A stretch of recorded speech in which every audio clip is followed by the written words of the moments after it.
Revelation chapter 20. Most of Revelation, I've said we've been building up to the second coming of Christ.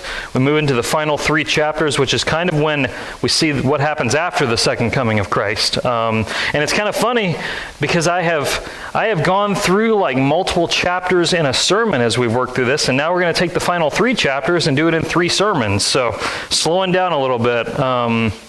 Revelation 20, we've come to one of the most controversial passages in the book. It's the 1,000 years, the millennium. It's 1,000 years that Jesus reigns with the saints in complete peace. There's several views of this passage, which we're going to deal with tonight. Several very passionate views, people that have very strong opinions about these things.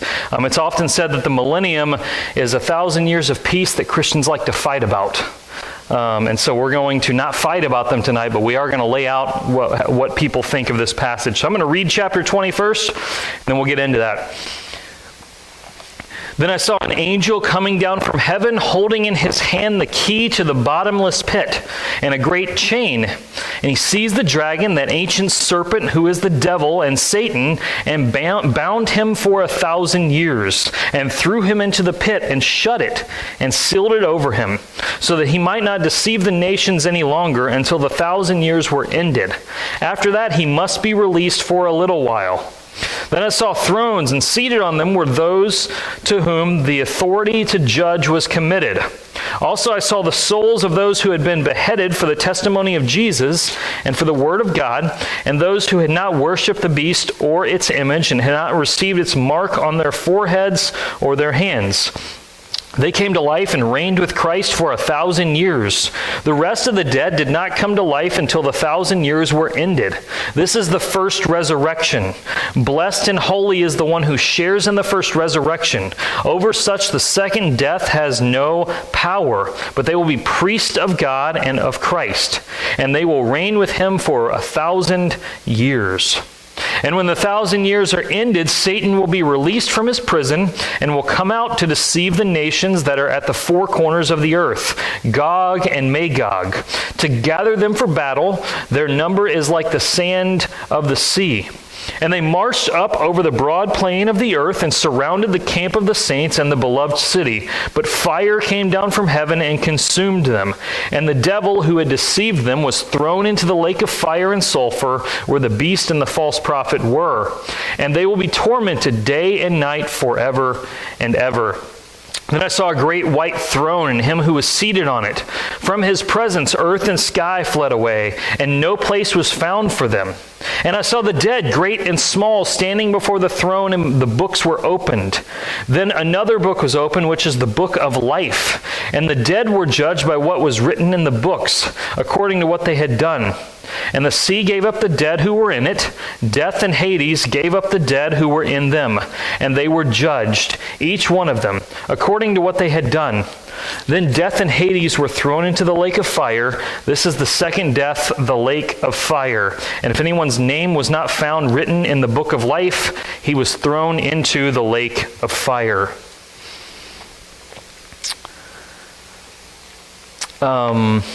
So a very wild passage going on there. A lot of different things happening that we have to look at. And so basically what I'm going to do is I'm going to walk through what we just read piece by piece. I'm going to explain what's going on, and then we're going to work through how people have historically understood this text. And so as we look at the order of these events, the devil is bound in a chain and thrown into a bottomless pit where he will be for 1,000 years. And it mentions that he will be released for just a little while. And then thrones are set in place. The martyrs that have died, those throughout the book of Revelation that we've seen die, they come to life. They reign with Christ for those 1,000 years.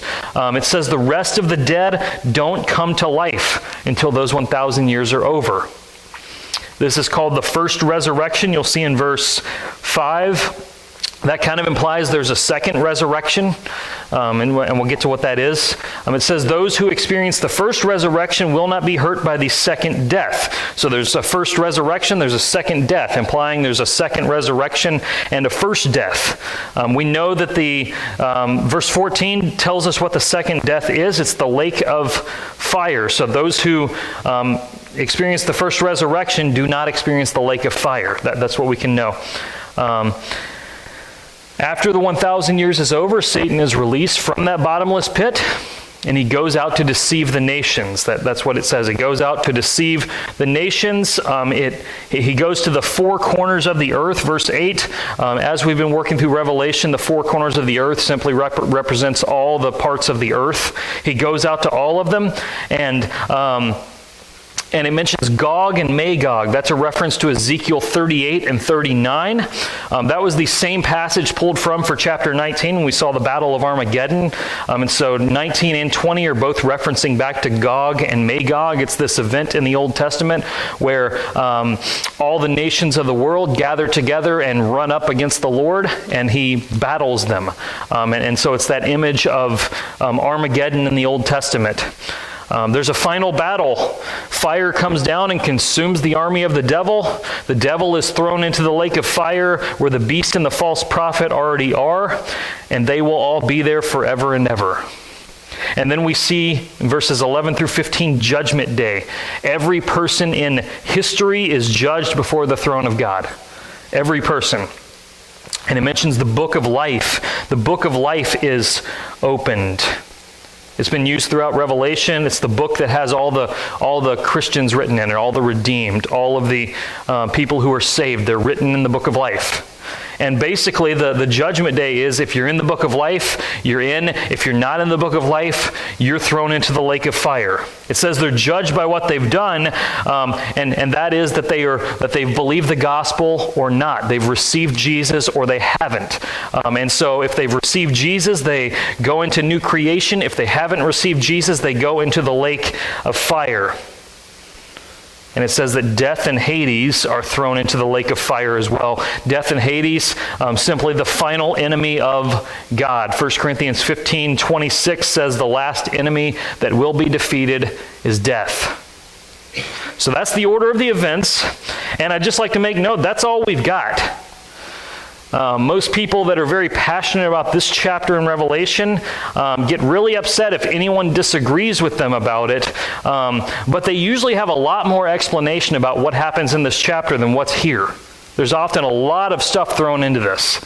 And remember, one of the rules that we had as we read the book comes from chapter 22:18. I warn everyone who hears the words of the prophecy of this book, if anyone adds to them, God will add to him the plagues described in this book. If anyone takes away from the words of the book of this prophecy, God will take away his share in the tree of life, the holy city which are described in this book. We can't add to or take away anything from this passage. And people often do that. So our question for tonight is, how will history conclude? How will it wrap up? What will be the course of events that lead to eternity coming and us being there forever? What I'm going to do is I'm going to give you the four views. There's four historic views of how this events will play out. I'm going to walk through each one of those. And what I'm essentially going to do is I'm going to tell you the view. I'm going to tell you how they view things, how they view the timeline. I'm going to share with you how they support that biblically. I'm going to tell you some of the famous Christians who held that view. And then I'm going to tell you the biggest weakness of that view. I'm going to do that with all four of them. I'm not going to take a side on this debate. I'm simply going to lay them out to you, and I want you to take them and decide which one makes the most biblical sense based on what I show you. What I'm going to do is I'm going to tell you the big theological name for it. They have these really big names for it. And then I'm going to give it my own name because these names have like 12 syllables in them and I don't want to keep getting tongue-tied as I speak about them. Disclaimer, there are certainly offshoots of each of these views. I'm going to do my best to explain what the general view is. There may be some people that hold a little bit different thing with this. And so let's see if I can get this. This was working earlier just fine, hopefully. Maybe not. Chris, can you just hit space? I think it takes a minute. There we go. Okay, the first view, like I said, really long names. Dispensational premillennialism. I dare you to say that 5 times fast. Dispensational premillennialism. I'm going to call this view the left behind view. That's what I'm going to refer to it as we work through this. Because this is the view of the Left Behind book series. It's the view they take as they work through the book of Revelation. It reads Revelation as a chronological timeline of the final years of history. Premillennialism, prefix pre means before. Jesus returns before the 1,000 years. That's how the view puts it. This view says that the 1,000 years we just read about will be a literal 1,000 years that happen following the second coming of Jesus. Jesus will return and he will have a kingdom here on earth for 1,000 years. This is kind of how their timeline works with it. So I'm going to work through this. The very first event that happens is the rapture. It doesn't really say that. I got this off the internet. That's there where Jesus comes. There he takes the church off the earth. Jesus comes in the clouds. He takes them off the earth. He takes them to heaven. And he leaves all of those who don't believe on the earth.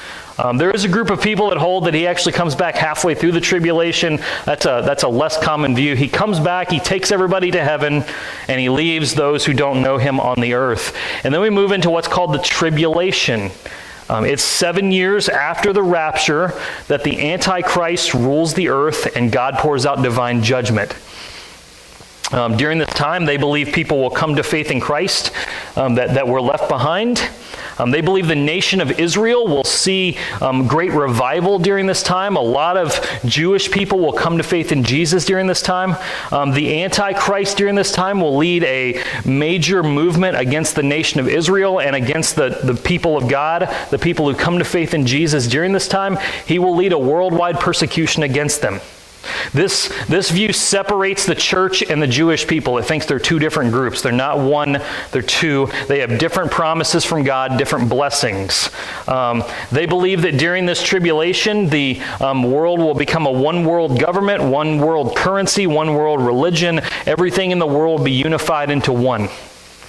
After that 7 years is over, Jesus comes again. He comes a second time. Technically a third time if you count his life. He comes at the Battle of Armageddon. The Antichrist leads out a battle, fights against him, and Jesus defeats them. Defeats the army, defeats the Antichrist. At this point, all believers in history all believers in history are already in heaven. The people who came to Christ during the tribulation and died get raised to life. The unbelievers at this point do not rise from the grave.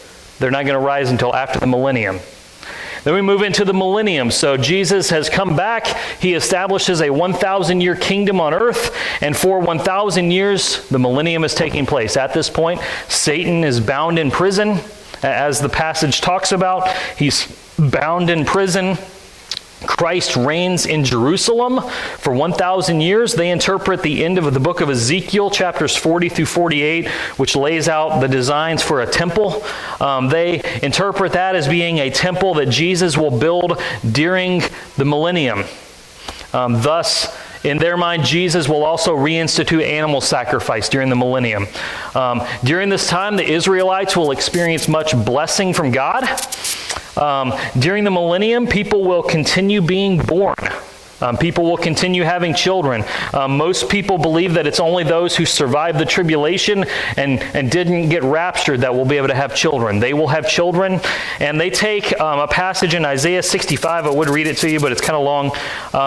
Isaiah 65 tells about a time when it's called the new heavens and the new earth, which is actually 21 in Revelation. But during this time, it says that old men will live out their days, young men will not die before 100. They take that to mean that in the millennium, people who are born will have 100 years to receive Christ as Savior, and if they don't, they will die on their 100th birthday with no hope. If they receive Him, they will live the entire millennium. They will survive. At the end of the millennium, Satan will be released, as 7 through 10 in chapter 20 say. He will be released. He will go out and lead a final grand assault against Christ, and they will all be annihilated. Judgment day will come. Unbelievers will be raised from their graves at that point to be judged. They will be thrown into the lake of fire, and eternity comes. That's the timeline with this first view. Biblical support they would give for their view. Chris, can you hit that? Biblical support they would give for this, 1 Thessalonians 4, 16 through 18. It's the rapture passage. Jesus appears in the clouds. He catches up all of his people. They're with him forever and ever. Revelation 3:10, we read it a few weeks ago. Written to the church at Philadelphia, they are promised to be kept from the hour of trial coming on the whole world. And so the logic of this view is that God would not let his people go through the worst time in history, so he will save them out of it. Revelation 4, 1 and 2, they read Revelation chronologically. In Revelation 4, 1 and 2, John is caught up to heaven, and so they assume that's the passage, that's where the rapture happens in Revelation. Romans 11 is this big, long description of Israel and the church, or Israel and the Gentiles, and essentially it says that currently the Jewish people are kind of shut off from receiving salvation. Not shut off completely, but calls them hardened. And they will continue to be hardened until all the Gentiles have come in, and then it will be opened up, and they will come to Christ like crazy. And they would say that happens during the tribulation, and they receive a big blessing during the millennium. And then Genesis 15, that's when God partially makes a covenant with Abraham, and that covenant to Abraham was unconditional. And so they would say that the Jewish people are going to receive blessing even though they fell away, because God made a promise to Abraham. This view also says that we don't see the church mentioned anywhere from Revelation 4 to 19, and so they assume they're not on the earth during this time. And then finally, they claim that their view is the most literal reading of the book of Revelation, therefore it's the most faithful to Scripture. People who held this view began with a guy named John Darby. But then the people you may know that hold it, if you have a Scofield Reference Bible, the guy who made the Scofield Reference Bible, Scofield, he held to this view. John MacArthur, pastor in California, holds this view. Charles Stanley holds this view. Obviously, Tim LaHaye, the guy who did the Left Behind series. TV preachers John Hagee, Robert Jeffries, and David Jeremiah hold this view.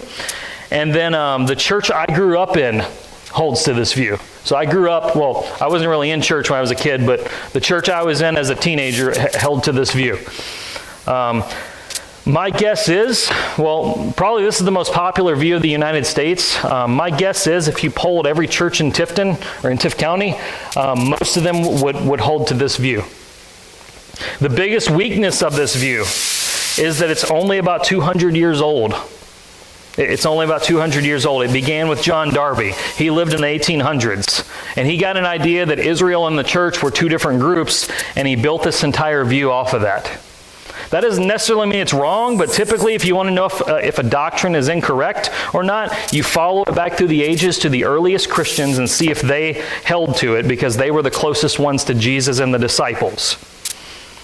So that's view number one. View number two is very similar.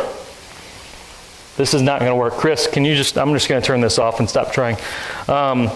View number two, historic premillennialism. Again, very long word, so I'm just going to call it the historic view. Called the historic view because, as best we can tell, it's the earliest view held by Christians in history. Christians held this view in history all the way back almost to Jesus, as best we can tell. Very similar to the Left Behind view with a couple differences. It reads Revelation chronologically as the final years of history, but it doesn't understand every symbol in Revelation as being literal. Some of it's symbolism, and it holds that Israel and the church are one group. They're not two. No, they're not two distinct groups. And the big difference in this view and in the first view is this view thinks the Christians go through the tribulation. They do not get taken off the earth before the tribulation. Timeline. Chris, go ahead and hit to the next one. Timeline. Just a hair difference. First of all, it's not on here, but the Antichrist is revealed. The tribulation begins. We go through the tribulation. The second coming happens, as did in the first one. The millennium happens about the same way. Some of them don't hold to the idea that people will die during the millennium, but about the same timeline, except that Jesus comes only once, and that's at the end of the tribulation. Biblical support they would give. Chris, go ahead and hit to the next one. Biblical support they would give, 2 Thessalonians 2, 3 through 4, says that before Jesus can come, the Antichrist has to be revealed, the man of lawlessness, it calls it. Revelation 13:7, the beast persecutes the saints. Well, they would say the saints have to be on the earth for that to happen. And then Romans 9, 6 through 8 says that Israel and the church are the same group, basically. They would also say every time the second coming is pictured in the Bible, it's always in the clouds for all to see. People who hold to this view, as I said, the earliest Christians, Papias, who was a student of John who wrote Revelation, Justin Martyr, Polycarp, if you've heard of them, modern people, W.A. Criswell, if you've heard of him, Charles Spurgeon held to this view, Francis Schaeffer, John Wesley, Carl Henry, the president of the seminary that I attended, held to this view. The church Adrian and I attended in Louisville held to this view. The biggest weakness of this one is that and technically this would be a weakness of the Left Behind view as well, according to Scripture, nobody dies after Jesus returns. According to Scripture, nobody dies after Jesus returns. 1 Corinthians 15, which is about the resurrection, about the second coming of Jesus. I tell you this, brothers, flesh and blood cannot inherit the kingdom of God, nor does the perishable inherit the imperishable. Behold, I tell you a mystery. We shall not all sleep, but we shall all be changed. In a moment, in the twinkling of an eye, at the last trumpet, the trumpet will sound, the dead will be raised imperishable, and we shall be changed. For this perishable body must put on the imperishable, this mortal body must put on immortality. When the perishable puts on the imperishable, the mortal puts on immortality, then shall come to pass the saying that is written, death is swallowed up in victory. O death, where is your victory? O death, where is your sting? That's a direct quotation from Isaiah 25, where it says, it's talking about the second coming of Jesus. It essentially says that when he comes, he will swallow up death forever. He will do that. And then John 5, 28 and 29, Jesus essentially says that when the resurrection happens, both the saved and the unsaved will be raised at the same time. And so they would say this first resurrection thing that happens in 20 is not the literal resurrection, it's something else, which we'll get to in another one of the views. I'm covering a lot, but just hang with me. It's important you understand these four views. Chris, go ahead and jump to the next one. This is the third view. Postmillennialism. Just like the first one was premillennialism, Jesus comes before the millennium. This is postmillennial. Jesus comes after the 1,000 years. I call this the temple view. A lot easier to say than that other word. The temple view. It's called the temple view because it's built on the notion that Revelation is not a book about the end of the world. It's a book that's prophesying the destruction of Jerusalem in 70 AD. That they hold that Revelation was written in the 60s rather than the 90s. We hold that Revelation was written in the 90s, likely, but there's only actually one source in church history that says that, and it's kind of a sketchy dude. They hold that it was written in the 60s, prophesying what would happen in 70. They give internal evidence for that. This book says that these things that are taking place are about to take place soon.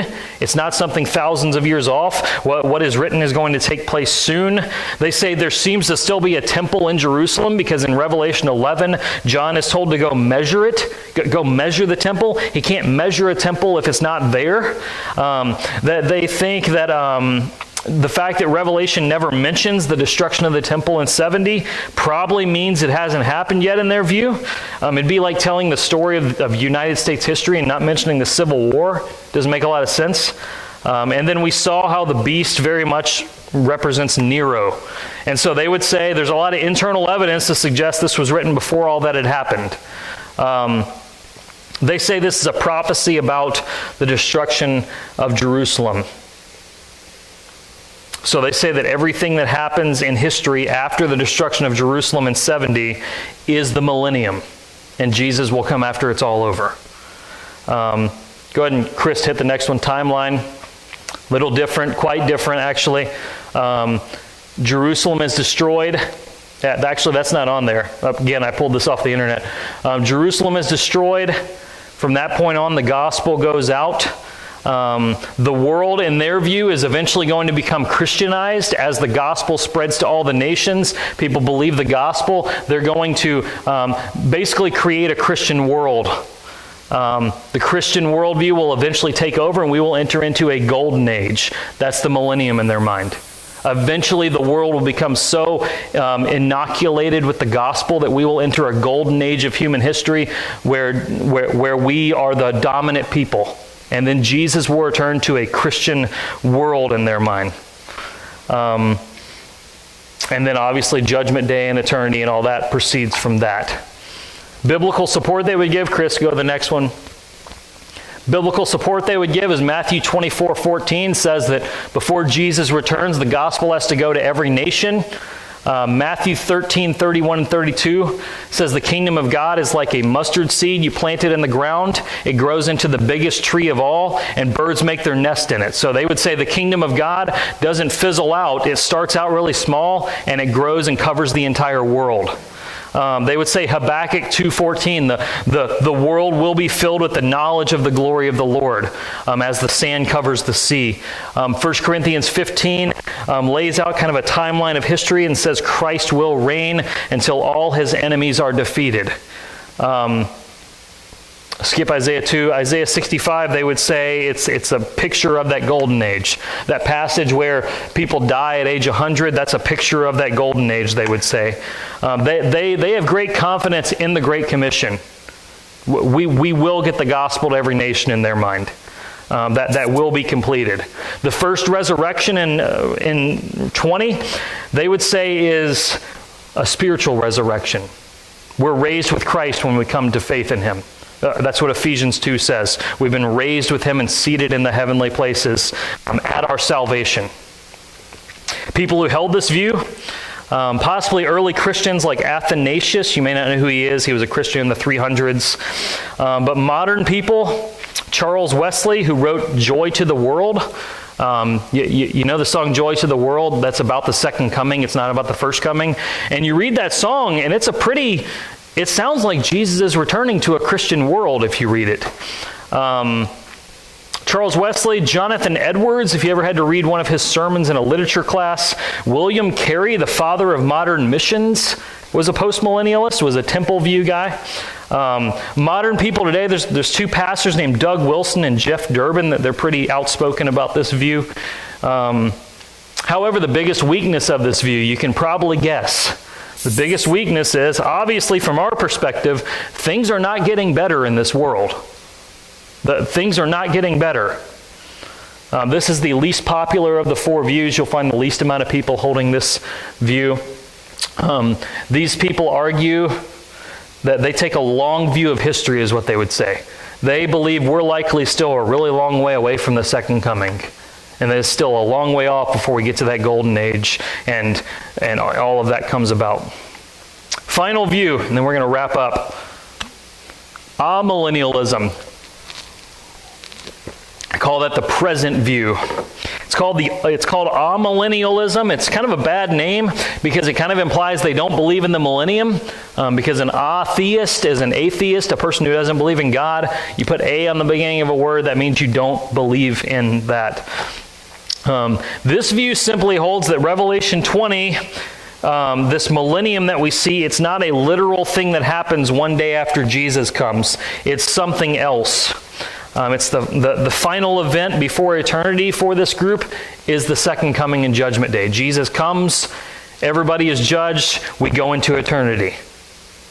The 1,000 years that we see in Revelation 20 is either what I talked about in Ephesians 2, or it's what we call the intermediate state. The intermediate state is that place that people go when they die right now. It's where they're at with Jesus until he returns. It's where Johnny Alexander is. It's where Evelyn Greer is, and Foy Harrell and Betty Jones and all of the people from our church that have died. In this view, they're in the millennium right now. They're reigning with Christ in heaven. They say this would have been a great comfort to the Christians that this is written to who are losing family and friends. Hey, your family and friends are not really dead. They have come to life and they're reigning with Jesus. They would agree with the last view that there's only one resurrection, that John 5, that Jesus says the dead and the saved and the unsaved will be raised at the same time. And they would also say that Revelation 20 never actually says that this thing that happens is on earth. It says that there's thrones that appear, and it never actually says that's on earth, though. We assume it's on earth because it chronologically happens right after Jesus returns, but it never actually says it's taking place on earth. Jump to the timeline. Very blank timeline. The death and resurrection happened of Jesus. At that point, the devil was bound, this view says. He was imprisoned so that he has no real authority on the earth. He's bound from being able to go out and deceive the nations, which is what the text talks about. That's exactly what he does when he's released. He goes out and deceives the nations.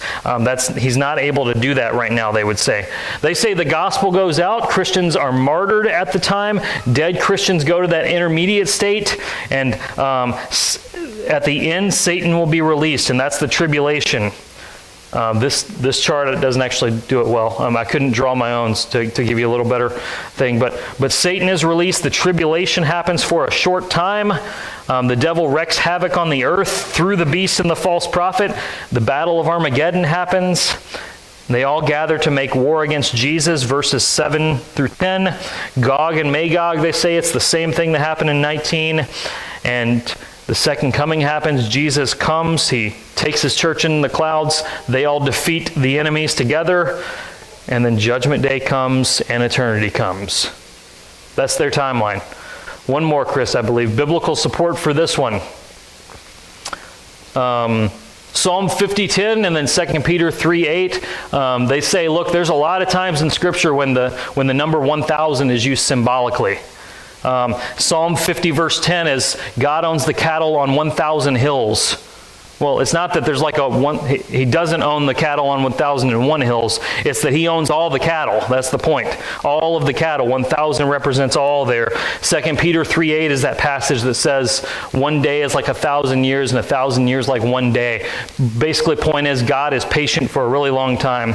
Matthew 12:29, Jesus tells the Pharisees that he has come to earth to bind the strong man. So they would point to that and say, you see, when Jesus came, he bound the devil in his ministry.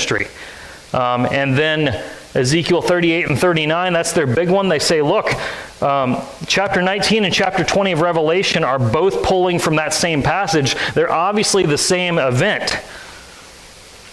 People who hold this view, St. Augustine, a guy really far back in church history, Martin Luther, John Calvin, most of the people who did the Protestant Reformation.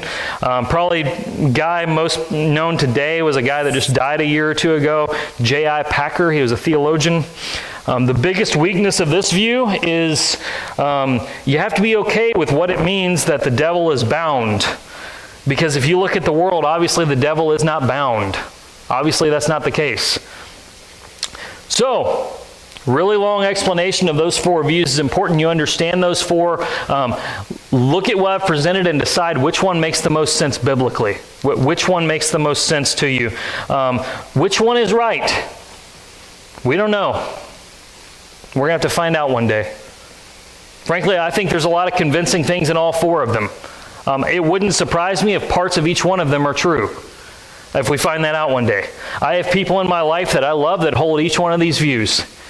I'm not telling you where I fall because I don't want that to sway you in what you decide is the most biblical, sensical one. I'm glad to talk to you about that privately, but I'm going to remain quiet on this. But let me give you some things we do know. When we pull all this together, what do we know? Well, first of all, we know Satan will be defeated. And I mentioned that last week. Satan will be defeated. That serpent of old, that coward, that old liar, the one who is always driving disharmony and destruction on the earth, he's going to be wiped away finally. He will be done away with. He will be snuffed out. He's going to burn forever and ever. Praise the Lord. He's going to be defeated.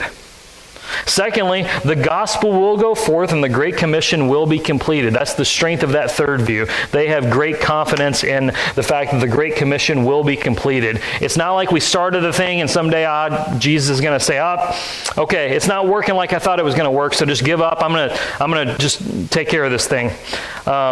We have marching orders as a church, go make disciples. That's our battle command from Jesus.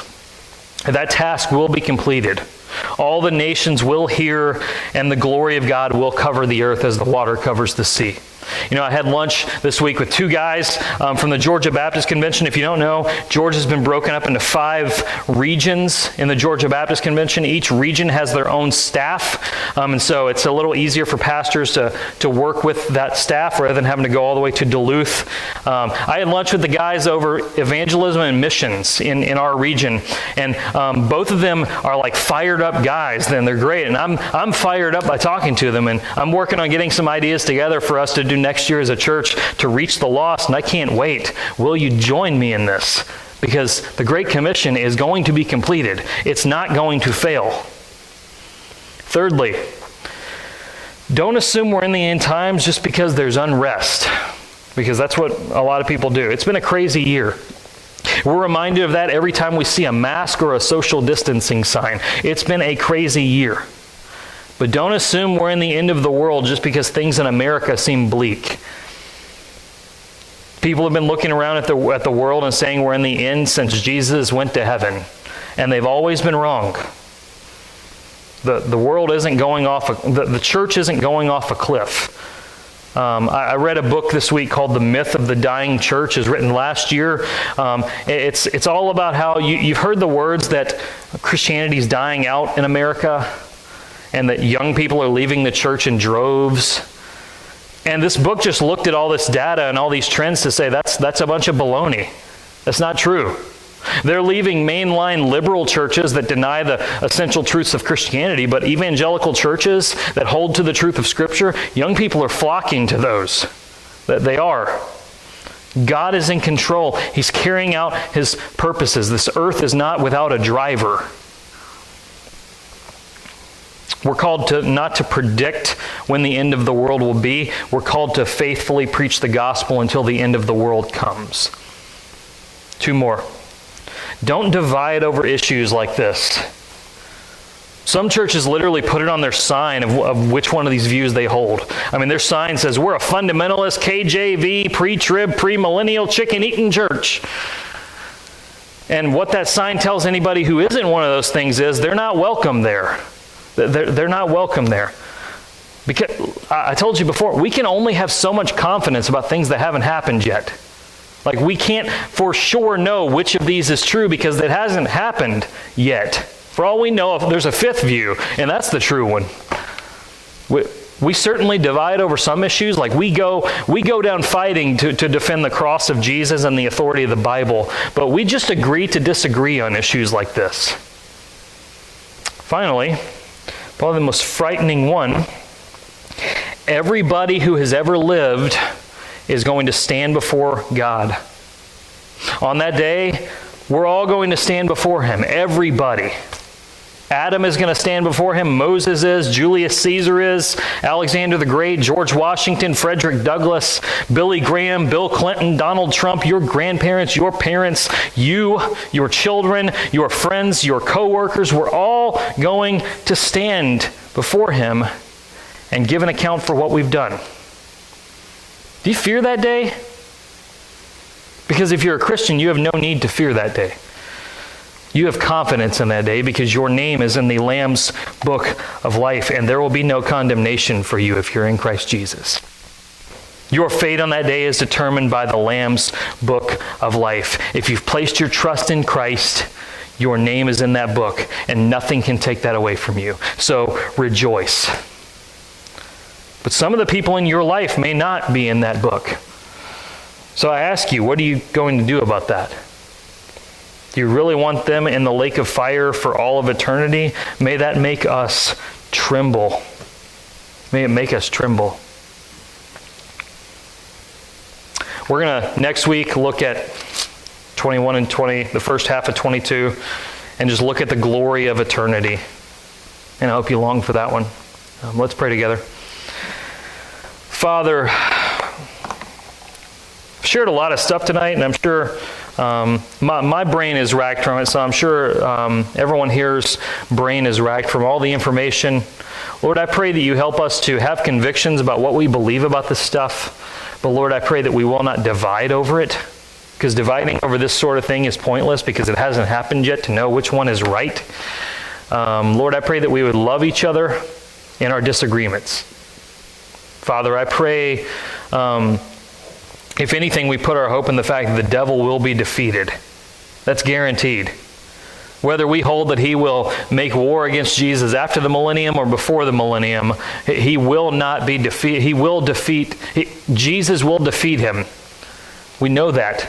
We have confidence in that. We have that hope.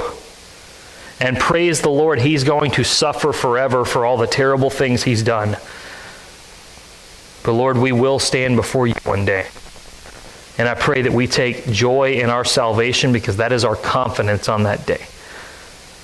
Oh God, give us that confidence and that hope. In Jesus' name, amen.